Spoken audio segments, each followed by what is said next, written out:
జన్మ పాపకర్మ రీత్యా ఈ జన్మలో ఆ మానవుడు ఏ పని తలపెట్టినా ఆ పనికి ఆ పూర్వజన్మ పాపకర్మము అడ్డుగోడ కాబడి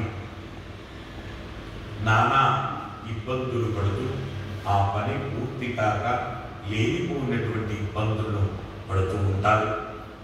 అలాంటి దోష నివృత్తి కావడానికి మనం 21 శుక్రవారాలు వరుసగా స్వర్ణ పుష్పార్చన సేవను గావించుకోవడం వలన తద్దోషం నివృత్తి అయి మానవుడు ఐక్యంగా సర్వసుఖాలు అనుభవిస్తూ పరంలో మోక్ష ప్రాప్తిని పొందుతాడు. అలాగే ప్రతి శుక్రవారం మనొక రెమెడీ చెప్పుకోవడం ఆలయ సాంప్రదాయం. ప్రధానంగా శత్రు బాధల చేత ఎంతో మంది చాలా ఇబ్బందులు పడుతూ ఉంటారు.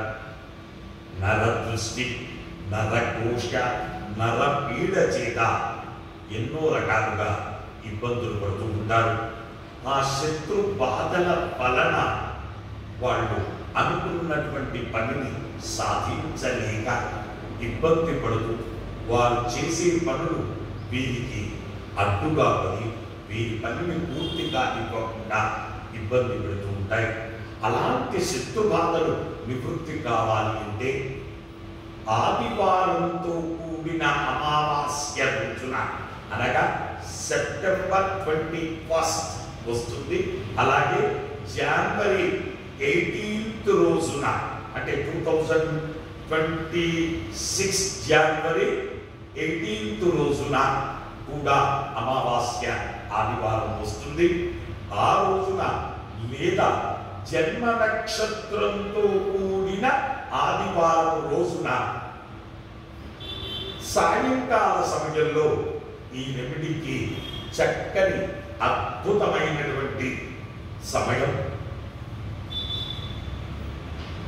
కేవలం 2 గోమతి చక్రాలు తీసుకొని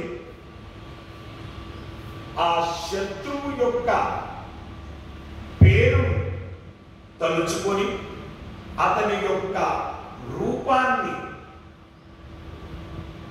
మనస్సులోకి తెచ్చుకొని ఆ తర్వాత ఈ 2 గోమతి చక్రాలు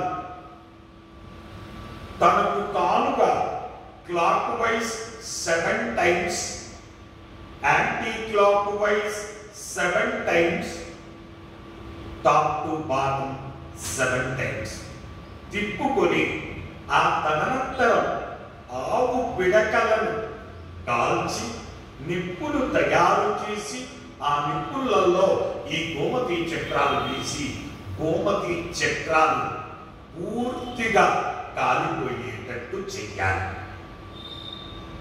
అలా ఒక్కసారి చేస్తే సరిపోతుంది.